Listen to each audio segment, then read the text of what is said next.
Hi everyone, can everyone hear me okay? Perfect, okay.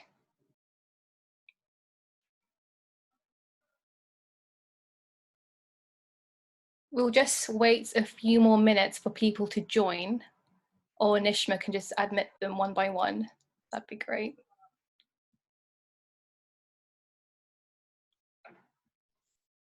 Yeah, no problem. I could admit people if they join. Okay.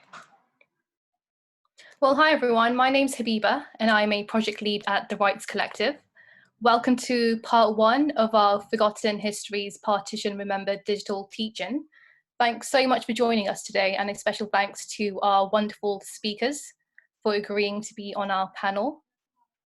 So just a quick thing to note, a couple of things. We'd like to inform you that we are recording this teach-in, so it'll be available on our website and on our social media channels for those who couldn't make it today. So please feel free to keep your video off and to rename yourself if you'd rather not be recognizable in the recording. Please also feel free to use the chat box as much as you can. Feel free to interact with others and ask lots of questions. I'll be keeping an eye on that, as will my colleagues, so we can pick up on the questions you ask at the end. Also, if you agree with something someone is saying and you sort of want to let them know, we're using the plus sign as a way to let them know that you agree with what they're saying. So the more pluses you enter on the chat, the more you're supporting the person. So please feel free to use that function. I think it'd be really nice. Finally, if you're posting about today's event, please do feel free to tag us at The Rights Collective and use the hashtag Partition Remembered so we can repost your tweets and see all your posts. So for those of you who are new to the Rights Collective, we are a group of South Asian women who are working towards tackling the distinct and often subtle ways in which women's disempowerment and inequality manifests within the UK South Asian diaspora. And we explore both the public and private domains. And we believe it's our duty to dismantle these norms in our own spaces. And we do that through three ways.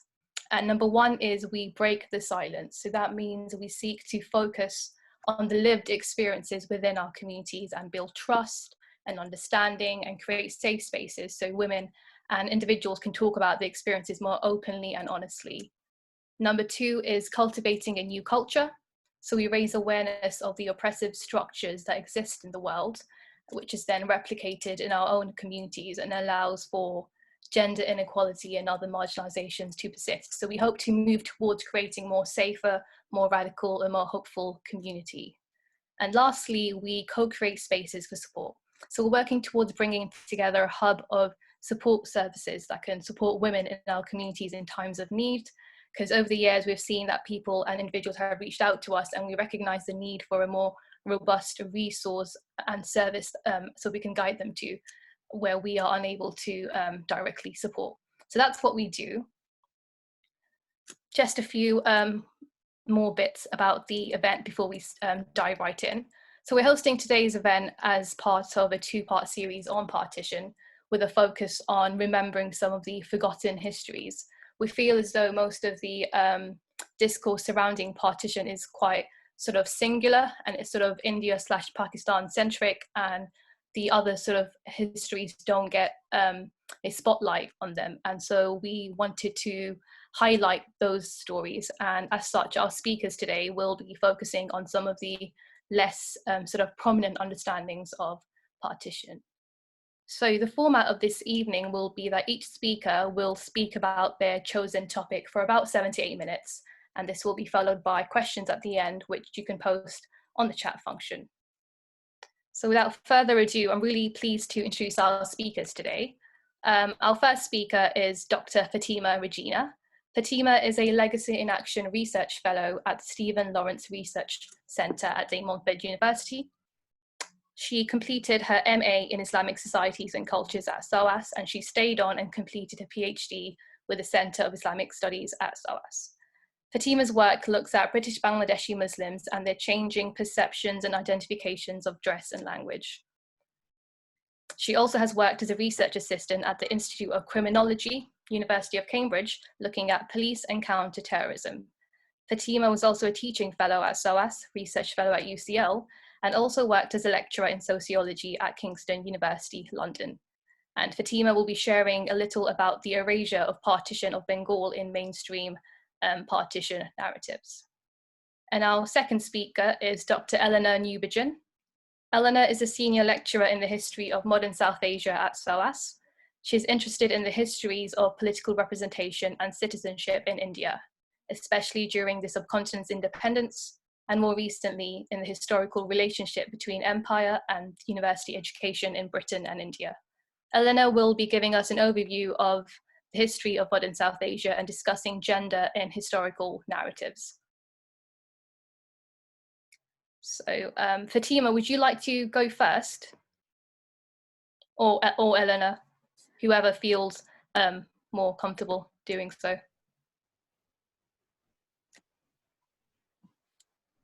Fatima, I'm happy, whichever. Would you like to go first, or? No, I'm happy for you to go ahead. Okay. Well, thank you. Thank you so much, Habiba. Yeah, so I'm Eleanor Newbigin, and I am a senior lecturer at SOAS, and it's a real pleasure to be here and to have been asked to participate in the teaching. Thanks. I put together a very little PowerPoint, which is intended more to kind of talk you through the some of the readings that I'm flagging, and it's not a very useful PowerPoint in some ways, but oh, hang on one second though, excuse me. I think I'm going to have to move it through it like this so that I can sort of see my notes as well. Yes, thank you so much for the invitation. And I should explain that I teach a variety of courses at SOAS that look at the history of South Asia and histories of empire, legacies of empire more broadly. One of the courses I teach is on memories of partition. So it's a year-long course looking at primary sources that's really not trying to understand what happened in August 1947, but rather thinking about the politics of memory, about who's remembered it in some way, in certain ways, and what that does in the present. I'm often one of the only white bodies in the room. The students who take this course are not exclusively, but largely British South Asian students. We also have students, study abroad students from Pakistan and from India. We've not had a student from Bangladesh so far. But one of the things I've been very conscious of in running this course is that actually our relationships, the relationships of the people in the room to this history, is very different. Lots of the students who come and take this course are doing so for quite personal reasons and are seeking answers, are seeking their own personal histories in this course. We can talk, if that's of interest to anyone, about how I've got into this, but I don't think that is the point here. But I recognise that my relationship to this history is very different again, and I want to acknowledge that in the classroom that I teach in and here in this presentation. I am not an expert in the history of partition or of the history of South Asia more generally. Rather, I see my role as being a facilitator, as being able to ask questions, to prompt people to think differently, to learn from other people, and to help them learn from one another. So that's the spirit that I run this course on partition, and it's very much the spirit that I want to speak in today. And so with that in mind, what I wanted to do in this presentation is to think through the way in which the histories of partition have been remembered, and to think through the politics of that remembering and how that's changed over time. And Habiba, you've said there's the dominant narrative is very much around kind of nation states, or there's an India-Pakistan divide. There's different views of that, particularly within the academy, within university debate, that I think is now entering more popular debate. And so I want to just explain from my position within the university, where I've seen that debate to come from, to think through and recognise the work that's been done to do that, and also to think through where that leaves us now in terms of how we might think more about histories.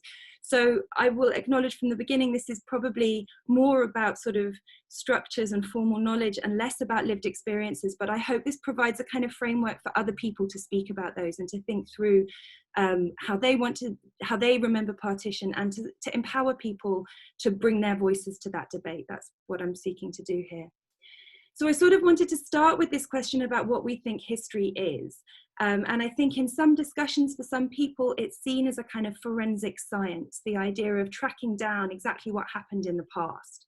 There's a lot of discussion about truth and bias in historical sources. Certainly if you've studied history at school, that's very much the language that you use. So there's an idea that if you can find the right sources, you can find an unbiased truth about the past. But if you think that that's how we understand the past, just think about your own lives. Think about how you remember events last week. So imagine you had a fight with your friend last week, and you could sit you both down and you'd have very different accounts about how that fight happened. You could even have CCTV footage, which could show exactly who pointed at who first. But if you wanted to understand motivation, if you wanted to understand backdrop, that CCTV footage wouldn't work. So already we can start to see this idea about a singular truth about the past is problematic. It shuts some things out, it gives the camera priority, and it doesn't give the broader background or understand for the voices that have led to these events. So rather than seeing history as a way of capturing the truth, what I'd like to suggest is that we can see it as an act of trying to make sense of the past from our present. That is, the way in which we understand the past is shaped by the questions that we ask of it. And these questions themselves are shaped by the present. So if we think about our present crisis in terms of a global pandemic, now historians are looking to the past to seek to understand healthcare in order to understand the present. I think we're also living through a massive moment of social crisis and of white supremacy, and that's leading people to look back on the past and ask different kinds of questions in order to make sense of their present. And so that's the understanding of history that I just want to talk through. I'm taking forward in this presentation of thinking about how histories of partition have evolved and how we might want to see them. So the very earliest histories of partition of August 1947 actually grew up directly out of that moment. So nationalist histories that were written soon after 1947 were very much celebrating the birth of two new nations. There was a sense of inevitability about this process, and the naturalness of independence. So that idea of birth, that there is a being ready to be brought forward. That's the kind of the language, the ideas that's being mobilized in that argument. Indian nationalists argued that Pakistan was a demand based on false nationalism, that it was created through British divide and rule. Pakistani nationalists argued on the other hand, that there was something innate about being a South Asian Muslim that was being brought to the fore in the way in which the Pakistani nation was created. But in both of those ideas, there was an idea, in both of those discourses, there was an idea about a nation lying in wait. That it was already, there was a formed nation waiting to arrive. So that question of what the nation was never asked. And if there was going to be a kind of midwife in this process, it was Nehru and Gandhi in India and Muhammad Ali Jinnah in Pakistan. So that's the kind of metaphor that we had. And that was also taken up by imperialist historians who also benefited from that narrative. So there was an idea about celebrating a peaceful transfer of power. The violence that marked 1947, that began in 1946 and ran through to 1947, was seen as something separate. That was partition, and this was independence. Partition was a problem, was a misunderstanding. Independence was the main event. But there was also an idea of inevitability here, this language of tutoring, which is very dominant within imperialist nationalism, that both India and Pakistan had been nations that had been prepared by a British imperialist elite and were now ready to govern themselves. So we've got here an idea about the inevitability of the nation, and there's also a focus on leadership, male leadership, that is needed to bring these inevitable entities into the world. Eleanor, I'm so sorry to interrupt. I wondered, did you want me to share slides? Because the way that we see it on our screen, it cuts off half the slide. I'm really sorry. So I could share for you if you want me to, and you could Fine, just is that send okay? next slide. Is that all right? Yeah, I have it ready apologize. to go. I have it Okay, ready thank to go. you. So I've I'll actually do that added now. a few things, but it's not all that important. Okay, that's great. I'm sorry. There are too many No worries. managing papers, and okay. Yeah, I figured. Not to worry. I'm going to do that now. Thank you so much. There you go. So if we're on the second slide, really. But so, in fact, even if you could move on to the third now, Habiba, that would be great. Thank you. Sorry, Nishma. So in the 1970s, changes to the way in which archival material was stored meant that historians could begin to look at different kinds of papers. So originally, the way in which kind of archival laws work means that you release material after 25 to 30 years, and in the 1970s, new material came to light that allowed historians to look at the provinces, what had been the provinces of British India. And they began to trace the longer term roots of the partition demand, of the politics of 1947. And so, but new questions began to be asked there. So whereas before the focus had very much been on August 1947 and this idea of independence, by the 1970s, questions were being asked about the longer term pressures that had led to the events of partition. So there was a strong focus, as you can see in these books, which were all published really around the 70s and 80s. There was a strong focus on what Indian Muslims wanted, where the demand from Pakistan came from, and different understandings of what that demand entailed. An argument began to emerge in the early 1980s that actually the Pakistan demand was more of a bargaining chip, and that Jinnah never wanted a separate state, but rather he was using that to try to negotiate more from the British state. So this questioning, this looking at new material, this asking of new questions produced new understandings of what was at stake at 1947, but also produced a new chronology. People began to look back into the 1930s and the 1920s. There was also a focus on Hindu nationalist movements and asking about why Hindu and Sikh leaders eventually accepted the idea of partition. Joya Chatterjee's Bengal Divided book, which was published in 1994, is one of the key texts on that front. So by all of these things began to change how historians were thinking about 1947. But they continued to see partition very much in terms of political demands by religious groups. The focus was still very much on the state structures and on kind of formal politics as we understand it. If you can move on to the next slide, please.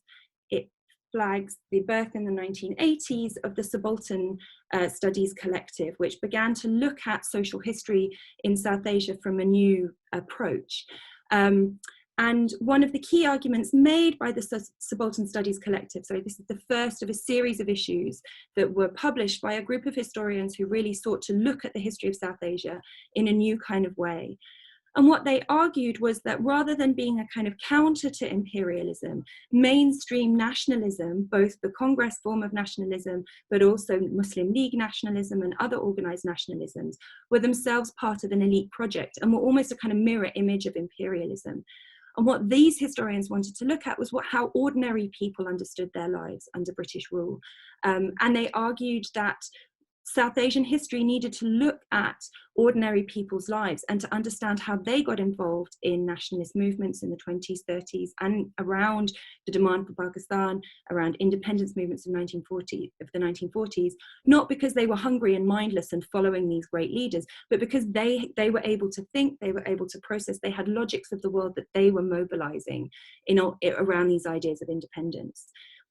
These studies themselves were very masculine in focus. Gayatri Spivak made a very famous intervention and called on the Subaltern studies to consider ideas of gender, to consider structures of patriarchy within society and caste as well, which the collective began to focus on much more significantly through into the 90s.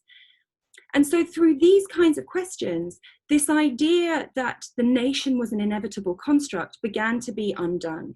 So whereas the original histories were premised on this idea that partition independence was about nations in waiting, By the time you got to the early 1990s, there was this question about what the nation was. Who was it serving? Was it a program of liberation, or was it another way of controlling people here too? So there began to be a new scrutinizing and a new critique of the national construct itself. So that was what was going on within the academy in the 1980s. But I think it's events outside the university that have been most profound in changing our understanding of partition. And again, this is the question of who gets to drive history, where should we be looking for the new voices in history? Should we always be looking at academics and universities, or should we be looking elsewhere?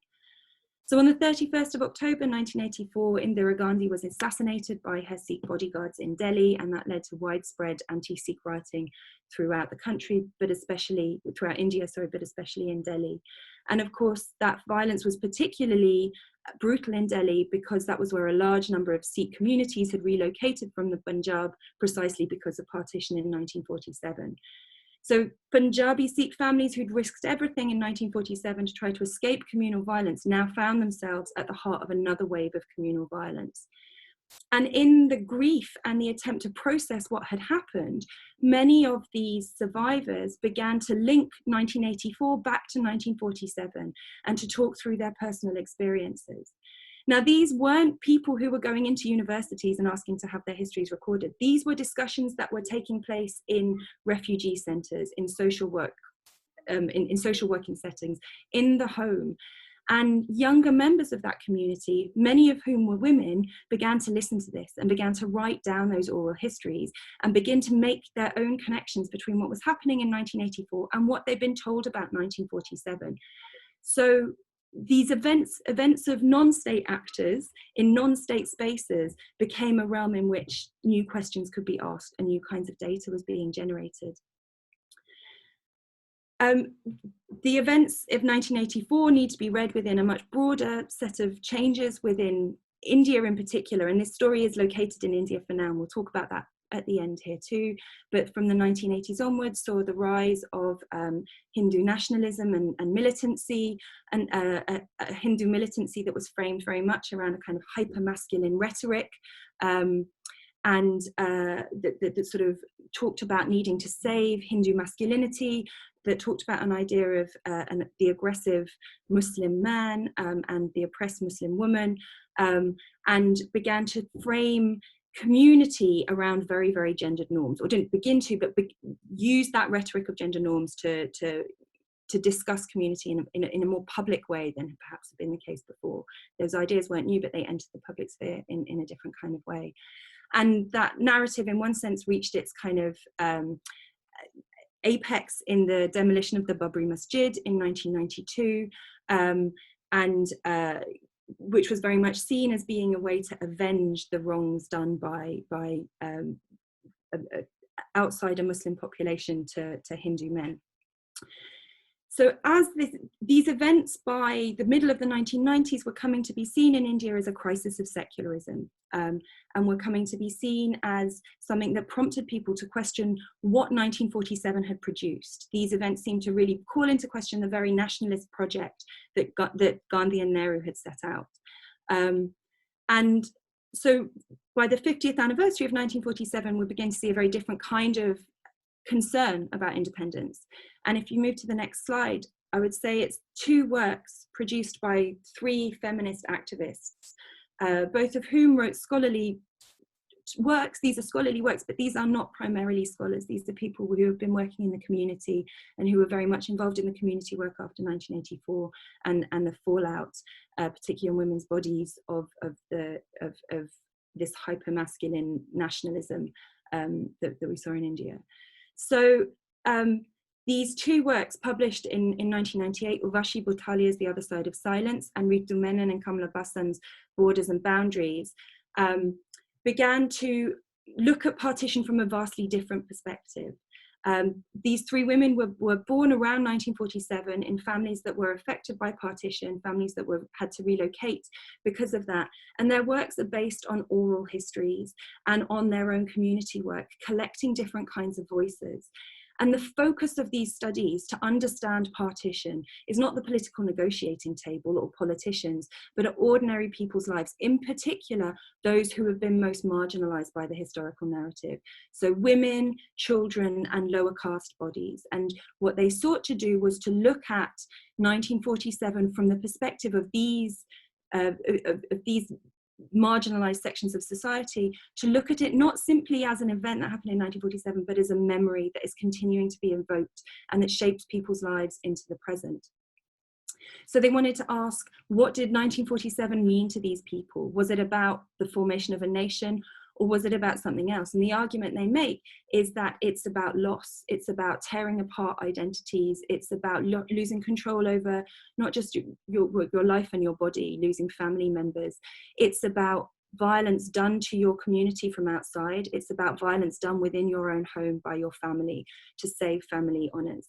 So in terms of Habiba, your point at the beginning about the collective's interest in looking at how lived experience can break down boundaries, these books both work to break down the boundaries about where we look for partition history and to locate those much more in private spaces, in domestic spaces, and within women's bodies themselves, arguing that women's bodies could tell an important history of these events.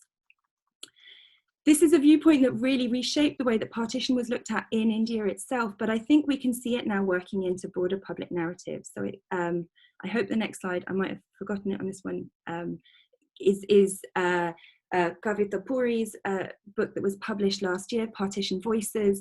Kavita Puri, a BBC journalist who spent a lot of time interviewing a range of people in Britain about their memories and of their memories of partition and how it's affected them. But this book also began in a domestic setting. It began through her conversations with her father about what brought him to Britain as a migrant in the 1970s.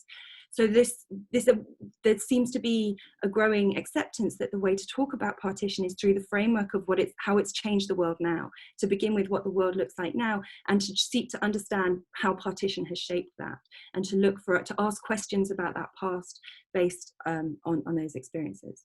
So I will wrap up here, but the critical point that I really want to make here is that thinking through the legacies of partition for South Asian communities and for women in particular, we need to not just think about the women who were impacted at the time, but we also need to think about the women and the feminist workers who have been mindful enough to ask those questions about the past and have been able to help us see these experiences and hear these voices.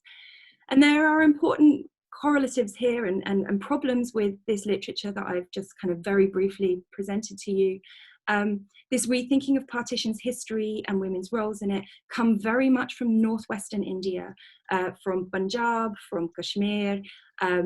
Experiences of women in Bengal and on the eastern side of India were very different.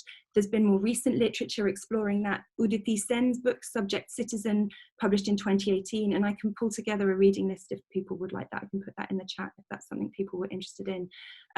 There's now new literature looking at how partition affected women in the East, and it's quite a different story that we see there. But I think we need to acknowledge the work that was done by Urvashi Batalia and these earlier scholars to open up those questions, to bring in these different stories, to think through the different experiences. The other thing to note is that these histories come from families with the resources to move. Actually, the history of caste and partition, the people who couldn't move, who were left, who had to remake lives in new political and religious contexts, that's a story we still don't know very much about at all. And then thirdly, the story we have is very much from India. And that's not because there aren't similar stories in Pakistan and Bangladesh, and not because there's not a similar level of care or concern. Rather, we need to think about the kind of broader structures that shape this. So in India, it is, I think, the English language press and the way in which academic publishing sits inside a broader popular publishing that has enabled this work to come forward. So our understanding of partition history, of its impact on South Asian women so far, is far from done. There are many more stories to tell, and that's going to require us to ask many more questions. But we need to be as mindful of the questions we ask as the answers that we seek. So thank you.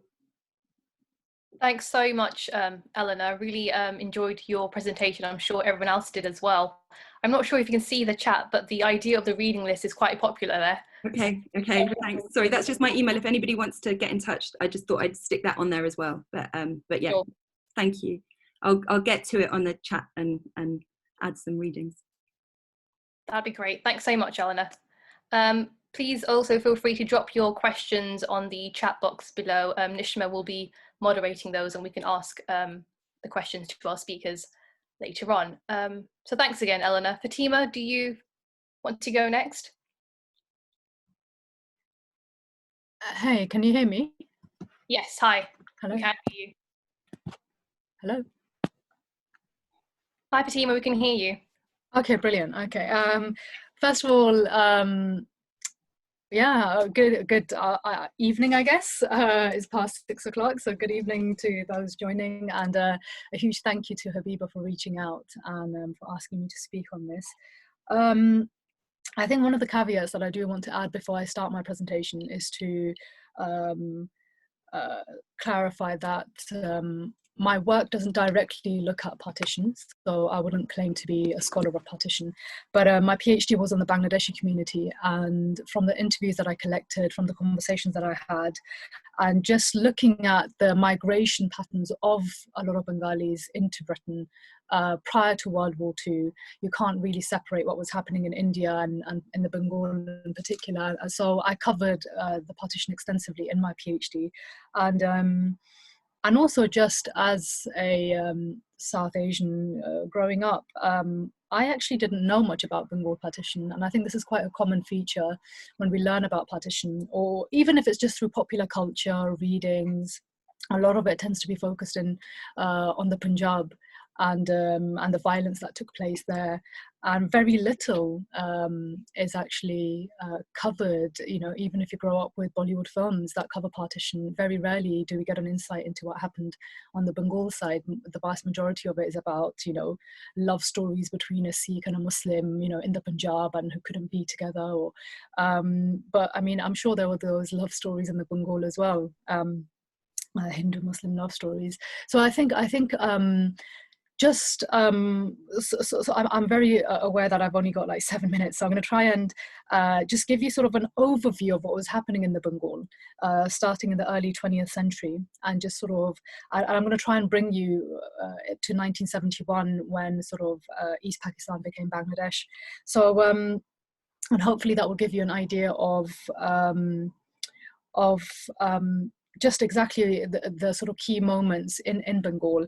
And I do want to emphasize here that, of course, I'm not going to go into detail purely because of time purposes. So I'm just going to focus on some key dates because the Bengal went through quite a few partitions before the 1947 partition. So I think it's quite important that I cover those just to understand what was happening in the Bengal.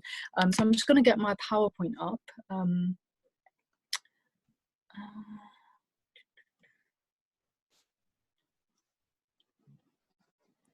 Can you see my screen?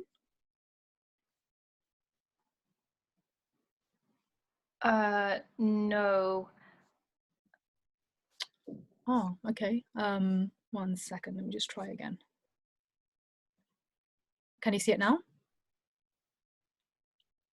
Yes, we can. Yeah. Okay. 1 second. Is the slide visible, or is it halfway, or? We can see the full screen. Yeah. You can see the full screen. Okay, brilliant. Okay. Right, so I'm going to start off with 1905, and like I said, I'm going to bring you to 1971, and of course I'd be more than happy to sort of talk more about, take questions during Q&A and cover as much as possible. So I think I want to start off with, as I said, 1905, but before we do, I think I do want to look at sort of the relationship between Bengal and Britain and when it began. And those of you who will know, the East India Company was set up in Kolkata, and Kolkata did eventually become the capital of the British Raj, and it was only in 1911 that Delhi became the capital up until partition. So the first partition I want to address here is the first of 1905, when in 16th of October, Lord Curzon decided that the region needs to be partitioned along religious lines, and this partition lasted up until 1911, and that's when the two Bengals, so East Bengal, which is predominantly Muslim, which is still the case with Bangladesh, and West Bengal, predominantly Hindu. The two regions then came together in 1911. Now, in those 6 years, what began as a movement was the Swadesi movement, or Swadeshi movement of sort of self sort of country, ruling, and a lot of the British products were boycotted, British goods were boycotted, and it was through this boycott that the British recognized, you know, we need to get rid of this partition and reunite the two Bengals. Now, so that happened. 1905 partition happened. 1911 they reunited. Now, in that period, 1906, you obviously had the birth of the All India Muslim League, which was born in December in Dhaka, where a lot of which obviously famously then the leader of it many years later, I think about a decade or so, about 1913, if I'm not mistaken, Muhammad Ali Jinnah became the sort of leader of the All India Muslim League, and of course he's one of the most well-known figures of the Muslim League. And if we sort of move on from 1911 and the reunification, and what happened after that was so I just want to show you the picture of the 1947 borders that emerged of East Pakistan, which of course is Bangladesh today, and Republic of Pakistan. But the conversation that actually started around Pakistan and the suggestion put forward was by a lawyer, Chaudhry Rahmat Ali, who was a law student at Cambridge University, who put this pamphlet together. And in this pamphlet, he talks about Pakistan and what it could look like. And I'm happy to share this PowerPoint with the Rights Collective, and I'm happy for you to share this with the attendees today. If you pay attention, there were actually a lot of different sort of borders being drawn. So, for example, if you look at Bangladesh here, it wasn't even considered or even sort of thought of to be part of Pakistan. So, if you look at it, it's sort of it's referred to as Bangistan. Then, in the middle of India, there was going to be Osmanistan, and there were a few other borders. So, yeah, if you take a closer look here, you can see how the conversations were happening around the creation of these different I guess states, and to accommodate the different demands that were being made. But again, Pakistan, when the original sort of idea around it emerged, it did not include today's Bangladesh. And again, this is another map, and this is all from Muhammad Chaudhry Rahmat Ali's pamphlet. Now, this was in 1933, okay? So 1905, you have the first partition of Bengal. 1911, they're reunited. Within that period, you have the Swadesi movement kicking off, which made sure that the Bengals reunited. 1906, we see the birth of All India Muslim League. 1933, this is put forward. Now, 1947, what happens is, of course, the partition, but before that, a year before that, there were already riots happening across places like Noakhali in today's Bangladesh, in Chittagong, again in Bangladesh, and Kolkata in West Bengal. A lot of tensions, and I guess in the Indian subcontinent terms, communal violence between Hindus and Muslims. And so this was in 46, all this violence that was kicking off around August time. Now, coming up to, again, 47, there was a very different conversation happening around Bengal. And the then leader of the Muslim League, so Hussain Shahid Suhrawardi, actually suggested the idea of united Bengal. So forget being a part of India, forget being a part of this new Pakistan. And in fact, let's just become our own country. And he did put this idea forward, and it didn't gain much traction. So this happened around April 1947. this potential idea for a united Bengal. He put this plan together. This was not successful. So this was in April. Now, July then, so April, May, June, July happens. And in July, if you look at this map that I'm looking at now, if you look at the lime green section, which is the district of Sylhet, so roughly according to the last census here in the UK, around 95% of British Bengalis are from the district of Sylhet. Now, the district of Sylhet was actually not a part of the Bengal, it was a part of Assam. Now in 47, in July, Sylhet was then given the chance to essentially decide, did it want to be partitioned off from Assam and join East Bengal, which then became East Pakistan, or did it want to stay as part of Assam? Now, voting happened in July. I'm just trying to think of the date. I think it was 6th of July. So Sylhet is made up of different Thanas, and the Thana that actually voted against joining East Bengal was Moli Bazar. One of the arguments put forward that Moli Bazar was one of the few Thanas that didn't want to join East Bengal was because it was majority Hindu, Moli Bazar. And I haven't looked at any recent census data from Bangladesh, but I wouldn't be surprised if within Sylhet, Moli Bazar still has a large Sylheti Hindu community. Now, so Sylhet voted to become a part of East Bengal, so it became then cut off from Assam and joined East Bengal. And obviously what's interesting, culturally speaking, particularly those who are Sylheti, when you meet Assamese people, you'll find that the language is the same. The accent is the same, and maybe some distinctions with some words spoken, but generally speaking, the language is pretty much the same. And they had the same Nagri script. So of course we're in 47 July, and then comes August, and the 47 partition happens, which leads to the creation of East Pakistan. And as soon as East Pakistan was created, everything was based in West Pakistan at this point. So the capital, the army base, the government, the part of everything was based in West Pakistan, and East Pakistan didn't really have those, had anything centralized. Everything was centralized in West Pakistan.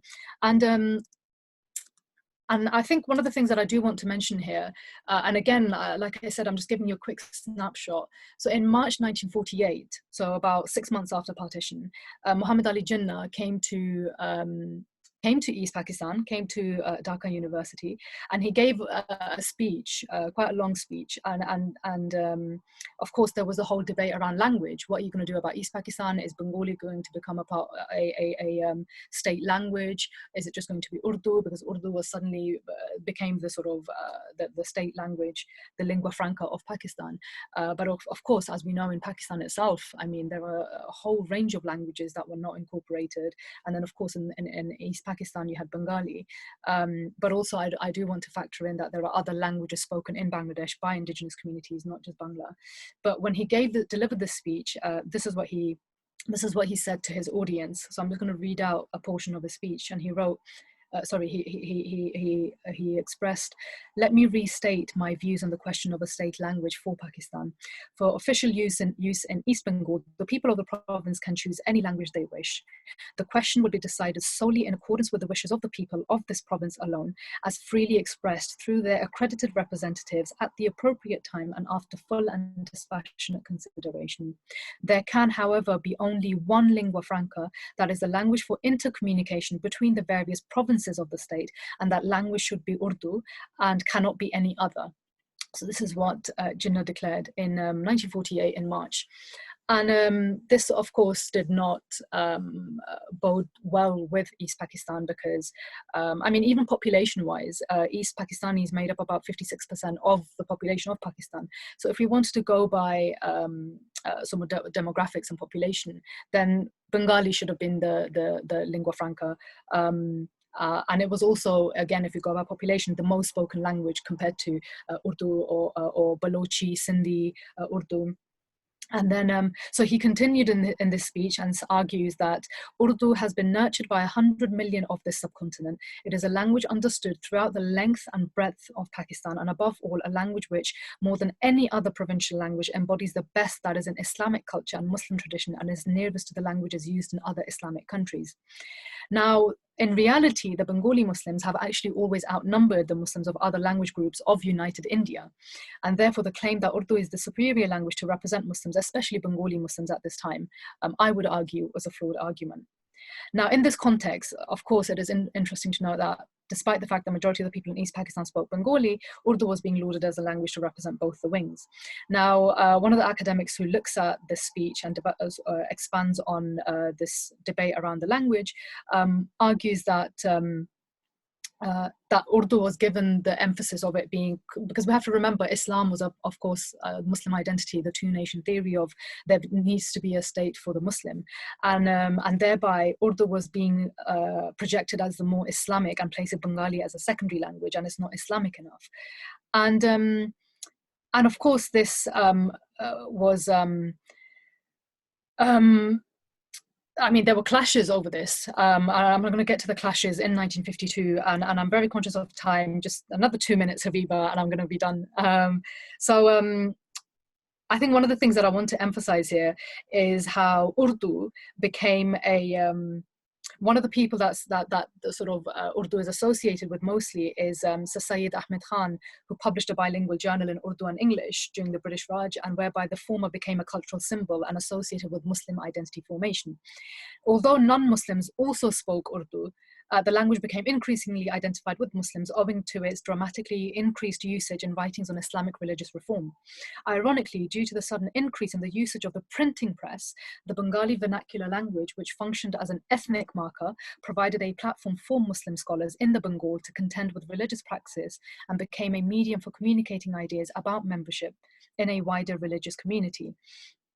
And an academic, again, who looks at this there, argues that that it is with the acceptance of Bengali as the vernacular that the Musalmani Bangla was born, which incorporated Arabic, Persian, and Urdu words. And interestingly, Urdu script derived from Persian and Arabic, but the grammatical roots of Urdu ultimately lies in Sanskrit, and thus Urdu and Bengali are closer to one another than Urdu is to Arabic or Persian.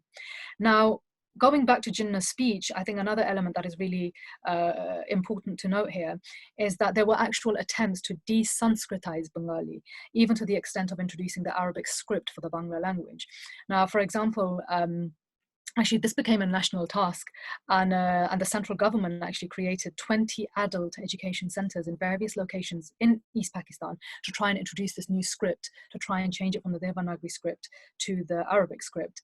And of course, this then further sort of reinforced the idea that Islam and Muslimness is linear, can only be attached and practiced and expressed through Urdu, which is of course not the case at all. I mean, Muslims across India, Bangladesh, Pakistan come from various ethnic and linguistic backgrounds, so it contributed to this othering of Bengalis, and also in the de-Sanskritizing of Bengali, what a lot of Bengalis felt was that this then became a neo-colonial project. It's like, okay, we got rid of the British, but now we've got another group of people trying to tell us what way we need to be, what way we need to speak, and so on and so forth. And one of the other sort of stereotypes that started emerging about Bengali Muslims was that they behave, and I'm using air quotes here, behave too similarly to Bengali Hindus. So Saadia Tur, who writes about the relationship between Pakistan or the two wings of Pakistan, makes the argument that actually a lot of Bengalis were being framed. She argues that Bengalis felt that their ethnicity was under attack. So this obviously is in 1952, the 6 students were shot at Dhaka University, which then gave birth to the language movement. And what happened was that a lot of West Pakistanis viewed customs and traditions observed by Bengali Muslims that were common to Bengali Hindus. So, for example, songs by Rabindranath Tagore, wearing of the bindi, and the middle-class custom of having children study the fine arts as acts of cultural resistance. Now, this continuous stereotyping, of course, added to the further sort of otherization of the Bengali community. Now, in 56, 29th of February 56, Bengali was then officially recognized as a state language of Pakistan. But again, I do want to emphasize, and I'm going to wrap it up here, it wasn't just the language that was the sole reason why, of course, Bangladesh became independent and why Bengalis were fighting against, rising up against West Pakistan. It is also to do with various other factors, economic factors, economic, social, cultural, linguistic. So it wasn't just language, although language, of course, became one of the key, the language movement became one of the key moments in Bengali history. And 1971, Bangladesh became an independent nation state. But then, of course, that I do wish to discuss is how Bangladesh itself now is creating this homogenous Bengali identity, which then excludes indigenous communities who speak various other languages. It is estimated that there are 50 plus languages in Bangladesh, but everyone is made to study standard Bangla. So I'm going to stop there, and thank you everyone for listening. Thank you. Thanks so much, Fatima, for that really interesting presentation. I was like jotting down notes while you were speaking, so thanks for that. I'm sure we all have lots of questions, so please do feel free to drop them in the chat box below. But I can start. I was jotting down a few questions anyway. But this is just a question to both Eleanor and Fatima. So whoever can take this question first, it's not a problem. But what do you think are some of the legacies of partition today, especially in multi-ethnic, multi-faith Britain? Sorry, can you just repeat the question? I didn't hear you for a second. Yeah, sure. What do you think are some of the legacies of partition today in multi-ethnic and multi-faith Britain? Maybe in terms of the way we interact with each other.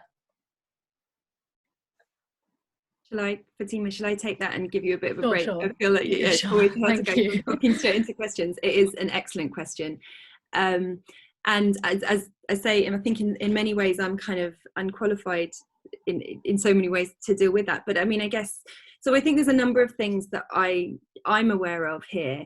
And maybe I will start from my positionality as a kind of white British person. One is that partition is seen to be a South Asian story. It's not seen to be something that's connected to the UK. And, you know, even the kind of historiography I've been talking about has been produced by South Asian scholars largely based in South Asia.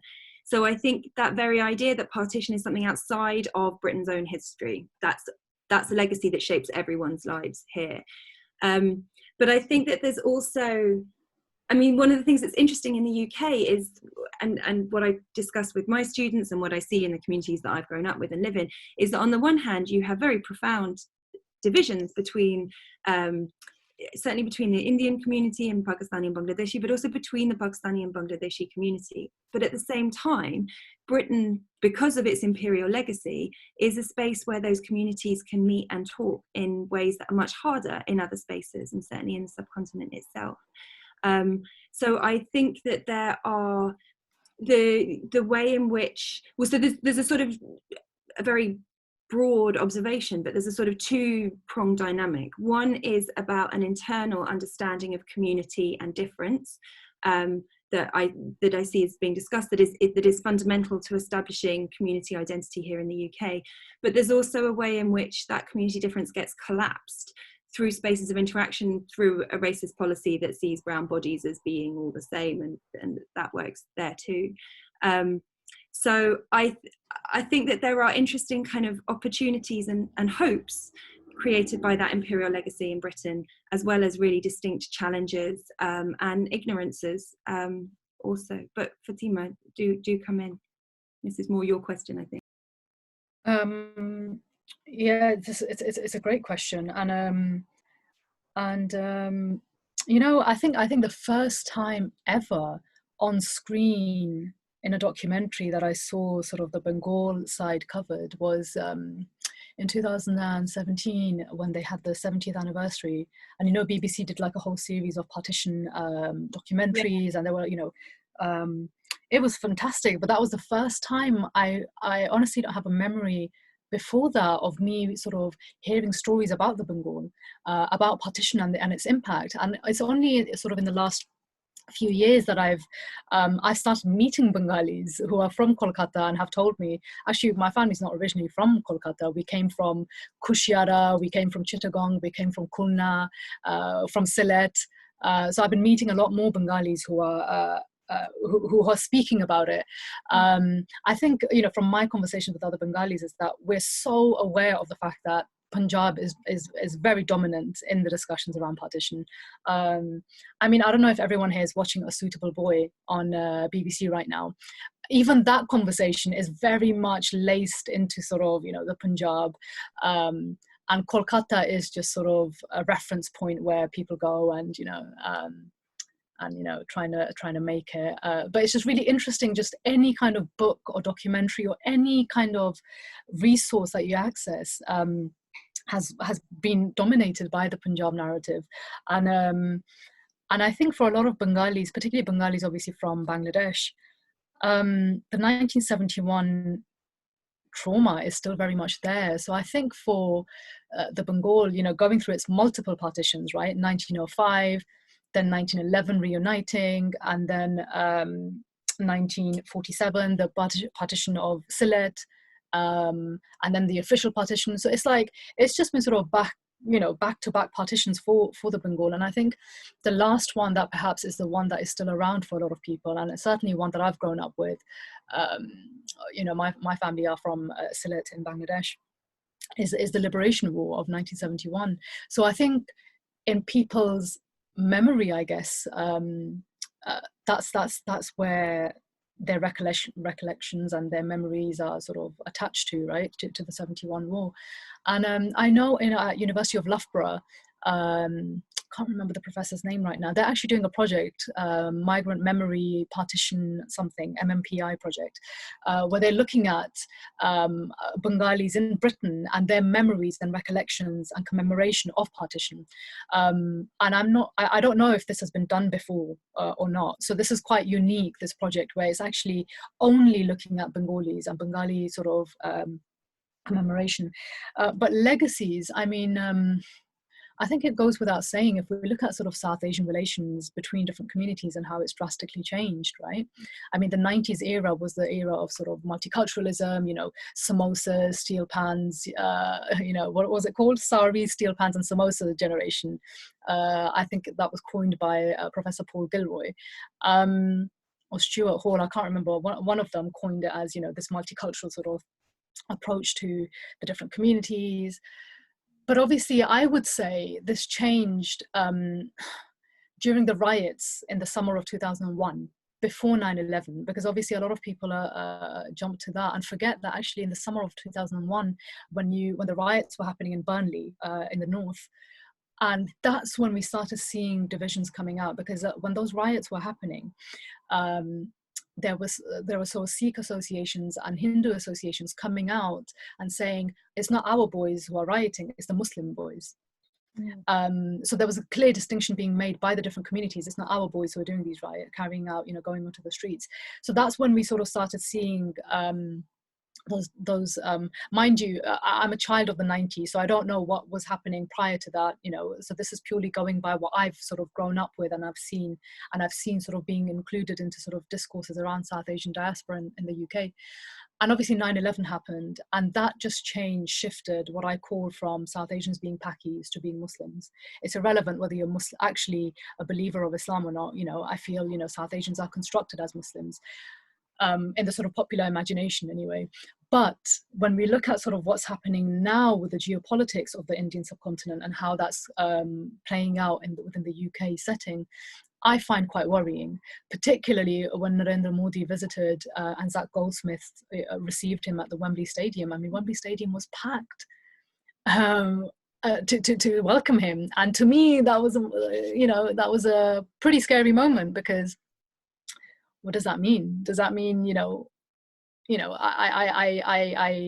British Indians I've grown up with, you know, are your relative members of RSS? Is this something, are these the kind of conversations you're having at home, but outside you're sort of mingling with Muslims and Sikhs, you know, so it's really, you know, I mean, I am all for, you know, discussing lived experience, and they're absolutely crucial here, but lived experiences also emerge out of these ideological, you know, emergences within our communities. And of course, we've got to consider the class and caste factor in the South Asian community. Sorry, I know I'm giving you a very long response, but I just don't see how I can disassociate all these different things that have played out. So when we look at class, for example, there was a huge class distinction, right, in South Asian communities. So British Indians, you know, if we look at Runnymede report that came out in April, I think it's called the Colour of Money report, they found that for every pound that a British white family makes, British Indian family makes, I think, 92 pence or something. And Pakistani family, I can't remember right now, but Bangladeshi and African families make 10 pence for every pound that a British white family makes. So I think we've got to really consider, you know, the class elements. And then of course, when we dig even deeper, to look at caste elements of how caste plays out, and also the geographies of, you know, when you go to Ealing Road, when you go to Soho Road in Birmingham, when you go to Bury Park in Luton, you know, which are the communities that make up those streets, and the legacies of who sticks with who and who doesn't. So I think, you know, it's subtle, but it can also be overt if you're familiar enough with South Asian imageries to know, you know, who is, you know, particularly through dresses and jewelry, who is what, who sits with who doesn't sit with who shares their food with someone, you know. So I think it's a lot deeper than just sort of aesthetics, but also, you know, who is willing to sit with me at a table and eat with me, you know. So yeah. No, that was great. Thank you, Fatima. Lots of comments in the chat agreeing with you that you read people's minds. Yeah, I think you covered a lot. I think that was a really nuanced answer. Thank you for that. You also mentioned caste there. How do you think caste and sort of partition are linked? Because I think it was Eleanor who mentioned that caste was a big factor. People couldn't move to certain points over the border because of caste. Thanks. So this is just referring to a colleague and friend's work that I have got a reading list, and I will share it in some way through this. But a recent study about religious practices in Punjab, both sides of the divide, looking particularly at Sikh shrines, but noticing that a lot of people who are maintaining what were Sikh shrines in Pakistan, Punjab, were lower caste Sikhs who hadn't moved, and really kind of thinking that if you go back to Punjab in this case, you know, we think about partition as being a story about mobility, as movement out, as migration, but that's actually, you know, only one part of the story, that for lots of other people it was not so. Moving slightly out of caste, but I hope kind of being able to come back to it and connecting to Fatima's really excellent points. I mean, I just think one of the processes that's worth flagging there too is about gender in this very kind of respectable role. So I mean, I think that the kind of the rhetoric that's invoked by Modi is also about kind of and going back to your point, Fatima, about the riots in 2001, it's not our boys on the streets. It's, you know, there's an idea about kind of class, caste and respectability there that's also playing out around particular gendered norms, about ideas about what it is to be a kind of powerful figure, which is linked to the socioeconomic dynamics here too, but also which are based within earning structures in the UK, but are also part of a global transmission of capital, because it's, as well as privilege in the job market, privilege and disadvantage in the job market in the UK, lines of credit that come back and forth from the subcontinent. No, you know, don't just go from the UK to the subcontinent, but also kind of come back, play a role in that too. So, I mean, yeah, just kind of following from, I thought Fatima's really excellent analysis of the way in which communities actually work to fracture along so many different kinds of identities as well. Yeah, absolutely. We have a question from Anissa here. I think it might be for you, Fatima. So she asks, why do you think Bengal is often left out of the narrative? You know, it's the million, you know, as they say, $1 million question. I mean, I have my theories of why, but if you do wish to learn more about Bengal partition, then I'm personally a big fan of Joya Chatterjee's work at Cambridge. She looks at the Bengal. I think and again, this is just my theory. I'm happy for people to challenge me on this. But I feel like a lot of popular, again, going to sort of popular culture, and particularly if those of us in the diaspora who grew up with Bollywood, and partition stories that come through Bollywood. I mean, Bollywood is generally dominated by a lot of Punjabis, right? Actors, actresses, filmmakers. I mean, most of the music isn't Punjabi, especially a lot of the popular music amongst diaspora kids, whether we're Punjabi or not, is Bhangra music, is one of the biggest genres. So I would say it's again the domination of Punjabis in sort of cinema, particularly Hindi cinema, that I think we're exposed to the Punjabi narrative. And also, I think it's important to consider also how different ethnic groups are also represented through Bollywood. So I think when we look at, for example, Bengali representation, and I always find it fascinating, is how Bengalis are always presented as so when we go by films like The Namesake, based on Jhumpa Lahiri's book, or if we go, one of the Bengali classics of Devdas, Bengalis are sort of projected, or a lot of, or Chokir Bali, or, some of the very prominent Bengali remakes from books and stories by Tagore and others. They're projected as sort of this sort of intellectual, regal, and I think Bollywood just sort of recycles that over and over again, and it just sticks to that cultural production of Bengalis within that specific little box of these are sort of people who memorize Tagore's poems and are very deep thinkers. I mean, just recently I read a piece in Scroll India about how I think it was a BJP minister, I can't remember his name right now, who just came out and said something along the lines of Punjabis and another group, this politician was attacking, saying, they're still nowhere near the intellectual caliber of Bengalis. And that's, again, another stereotype of Bengalis, of being the thinkers, the intellectual. So I think what's happened culturally also, the stereotype, which means that that's all you see of representation of Bengalis, almost sort of, without any kind of history, pain, particularly when it comes to partition. So I think, especially the power of Bollywood, so many of us in the diaspora grow up with it.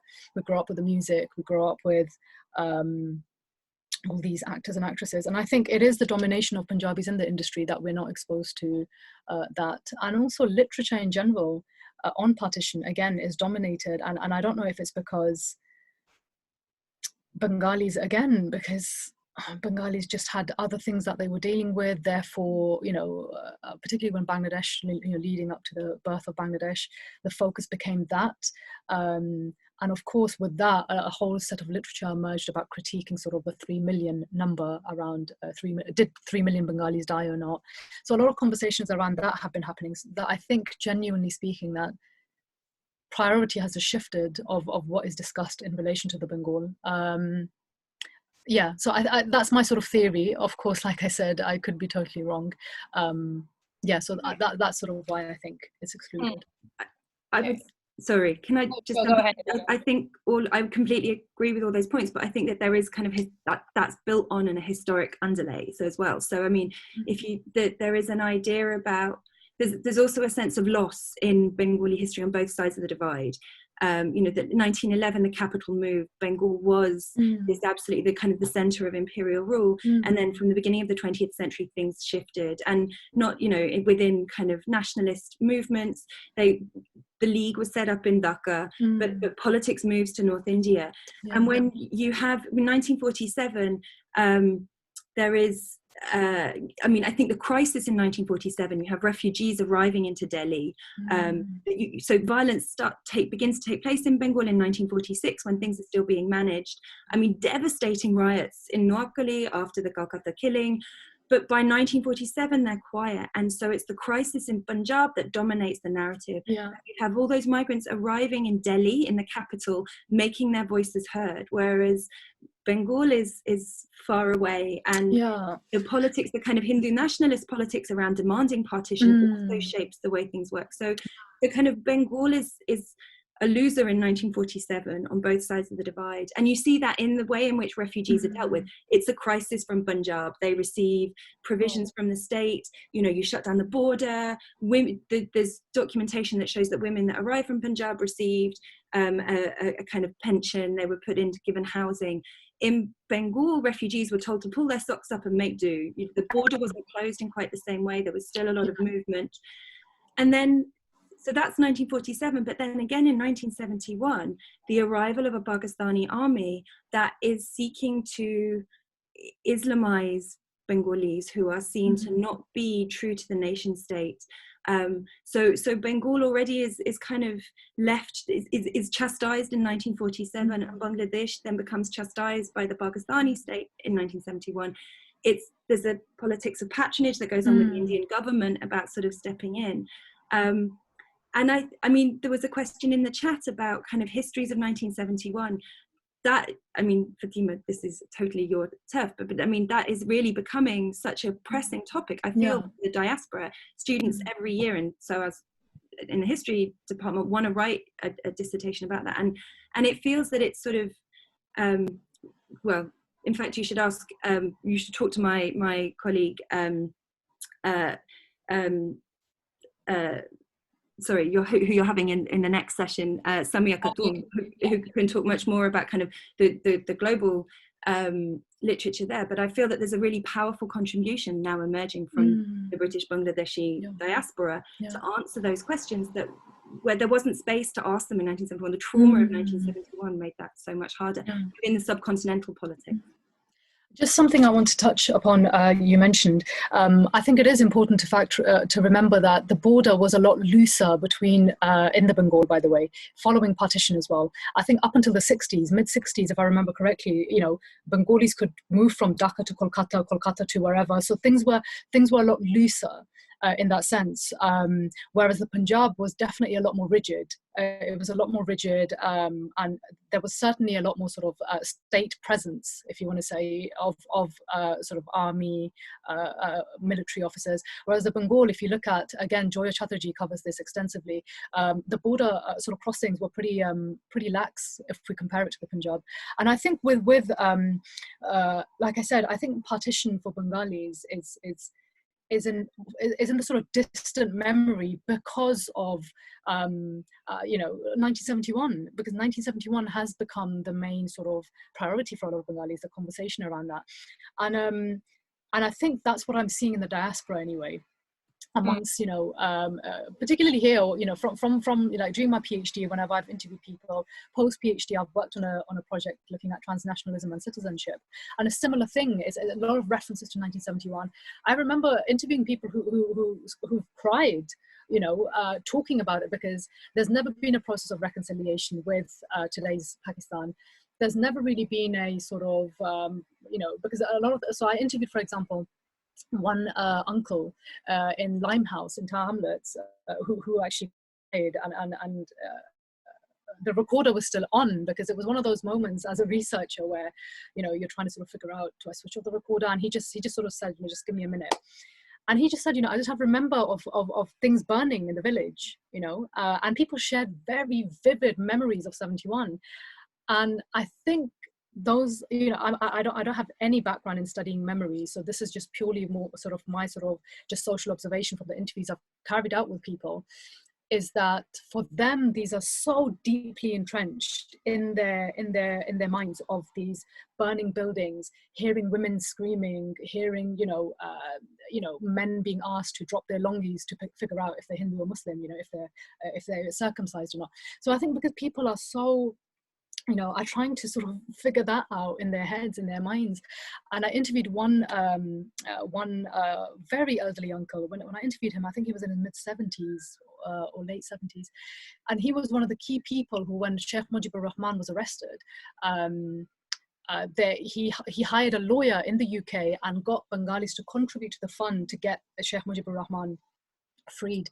So a lot of Bangladeshis became caught up in trying to sort of fund what was happening in Bangladesh, but also keeping in mind that Bangladeshis who were in Britain at the time, because in 71, remember, the immigration rules were also changing. So also Bangladeshis who were already settled here, particularly the men, they became preoccupied with, oh my God, we're clearly here to stay now. So I need to bring my wife over. I need to bring my kids over.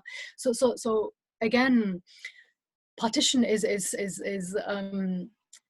distant memory because of all these stresses that emerged so quickly following the partition for Bengalis, that there just simply wasn't time. And I guess, yeah, that would be my response. Yeah.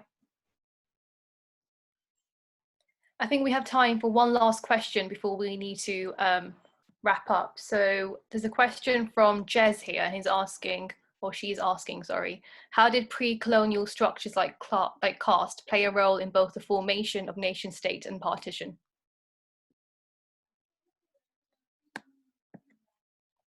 Okay, well, if I take this up, I mean, actually, there's been, if we're going to stay focused on Bengal, given our last discussion, there's a growing amount of literature that's looking at the role of Dalit communities in Bengal also, and so that you know, we talk about the Pakistan demand, but actually Muslim mobilization and the politics around what Pakistan meant was very different in different places. And without wishing to equate the creation of Pakistan to Brexit, but just to use it as an analogy, you know, what does Brexit mean to people? It means all kinds of different things. And in the same way, I think, you know, any demand for a future project is open to interpretation. But in Bengal in particular, caste dynamics were critical for the way in which the calls for independence took shape. So the dominant community was the Bhadralok community, an upper caste Hindu community that had held power historically, but numerically was much smaller.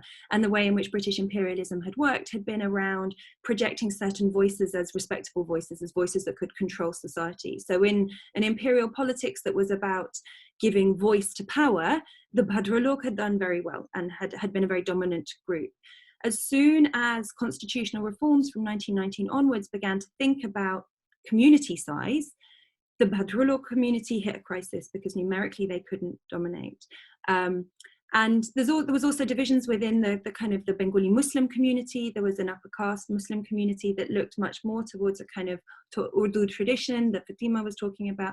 And then there's a poorer community, there was a poor rural community that actually responded much more around a rhetoric of socialism that was about Kisan Sabas, that was about workers' rights, that was about sort of trying to redistribute wealth. And a key part of that movement involved Dalits also, was much more around kind of caste and class structures. And what studies are showing is the way in which the centralized dynamics of partition, once Mountbatten began to push for partition to work in a certain way, and it became focused so exclusively around the Muslim League and Congress, that Dalit community were then put under pressure to either side with a Muslim community that was seen to want separation in Pakistan that would lead to Muslim dominance, or to join with this Hindu community. And there's a long, you know, there's also, you can write a history there about how communal riots between Hindus and Muslims are actually around an attempt to kind of break up class and caste links. So we can, that's a recurring feature, but upper caste communities use Hinduism and the unity of the community to push back against a Muslim community. So in many ways, the final division of Bengal in particular was very much around a kind of caste politics, an attempt by a kind of upper caste idea about a respectable Hinduism mobilizing Dalit leaders to push back against a more kind of socio-economic idea of liberation and to focus more on religious ideas. I mean, that's particular to one region. Caste, of course, varies massively across the subcontinent, but to just kind of throw that into the conversation about Bengal as well. Yep. Thanks, Eleanor. Fatima, would you like to add any concluding comments to that? Sorry, so the question was the one in the chat. How did pre-colonial structures like caste? I don't know much about the role of caste because, again, with Bengal, which Eleanor mentioned, what happened particularly with the Bengal Renaissance, the Bhadralok became the, if you want to say, the spokespeople of Bengal almost. But the funny thing is, not all Bhadralok were themselves upper caste. But because they were given this respectability, because they, you know, they were from a particular class background, spoke English, they wrote a lot of their works in English, and they were, sort of attempting to reform Bengal society. So when we look at, for example, Ram Mohan Roy, he tried to reform Sati in the Bengal, that this is, so they were very much a part of, you can say, a part of the civilizing mission of trying to sort of, and obviously this is where the critique comes in by Gayatri Spivak, where she talks about, can the subaltern speak? And she uses this example of the Sati practice. And the thing that Eleanor mentioned with regards to peasant movement, actually, if we look at East Pakistan, I would recommend reading the PhD by Dr. Laili Uddin. Dr. Laili Uddin actually looks at peasants' movement and lower class urban workers in what is today known as Bangladesh. So I think Dr. Laili Uddin's PhD extensively goes into particularly the Maoist leader, Maulana Bashani, and how he mobilized the workers, the peasant class. And I'm pretty sure that there's no doubt that there would be conversations around caste on that. But another thing I just wanted to address, which came up in the comment section, I just want to address to the person, is they mentioned Ritvik Ghatak and Satyajit Ray and their films. And yes, Ghatak's films are radical compared to Satyajit Ray. But I think what happens, again, with a lot of Bengali cinema, and they mentioned it in their comment, is that it's just seen as art, right? It's seen as, liberal arts, art cinema. It's done, to evoke particular emotions so you can have a nice chat about it over dinner, with your glass of wine. So I feel, again, for me, I feel it also goes back to how the Bengal is imagined and how Bengalis are imagined through these stereotypes that are created, and those are so deeply embedded that I feel like at times they are disassociated from history and how they emerge, why they emerged. So I think yeah, so I do want to agree with this, with the person who made that comment about that, yes, Ghatak's films do definitely address the Bengal famine of 43. It addresses various political issues that did come up in the Bengal, but I just don't feel they were given as much attention, I guess, as they should be given. But there was one other point I wanted to make. You mentioned about gender, which has just I've lost my trail of thought. Sorry, I can't remember the point I was going to make about gender, so I'll leave it at that. Thanks, Fatima. I think we're running slightly behind time, but I just want to say a big thank you to everyone who's attended today, and a special thanks to Fatima and Eleanor for giving up their time and taking us through some really insightful conversations. It's obviously giving me a lot to think about, and I think people in the comments will agree. It's some of the things that you mentioned, Fatima, I didn't even know until today, and I think it definitely needs to be talked about more and introduced into sort of history curriculum, so everyone can sort of get an understanding. So thank you for that. To find out more about our future events, please feel free to sign up to our newsletter and follow us on our social media channels, the link to which I think Nishma will be posting on the chat now. And we look forward to seeing you all again soon. We do have a part 2 of this conversation. So the part 2 will be next week, and we'll have Saima Tariq, Dr. Samia Khatun, and Amrit Wilson on the panel. So please do sign up to that. And Fatima and Eleanor, you're more than welcome to obviously sign up and continue this conversation if you wish as participants. And we all look forward to seeing you soon. Thank you again. I just want to say thank you, by the way, for hosting this conversation and just giving me the opportunity to talk about the Bengal, because it is something that I'm very keen to discuss and bring to the discussion. So thank you so much. You're very welcome. Thank you, Fatima, and thank you, Eleanor. Well, thank you so much, Viva, and Fatima too. It's been really great to be part of this. Thanks, everyone.